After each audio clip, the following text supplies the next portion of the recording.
New Ebola cases may leave many of you with many questions about the virus and how it is spread. NBC 10's Brian Crandall continues our coverage.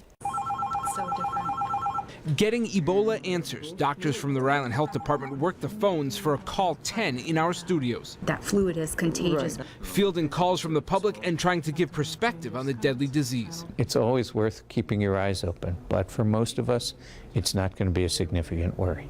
Some common questions: how is it spread? Answer: by direct contact with bodily fluids of someone who is showing the symptoms of Ebola. If they don't have any symptoms, they can't pass Ebola to anyone.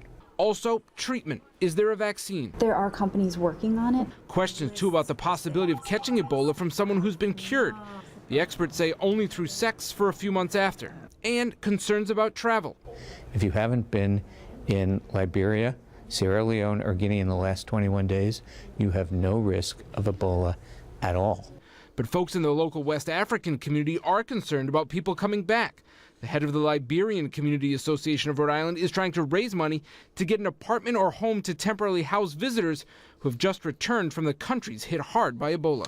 Because I'm getting calls by the day that people are expecting their friends and loved ones from home, but they are not too comfortable with them going into the home. Health Director Dr. Michael Fine tells me 7 people have come into Rhode Island from Liberia in the last week. Do you reach out to them? We reach out to every single person and talk to them at least once a day.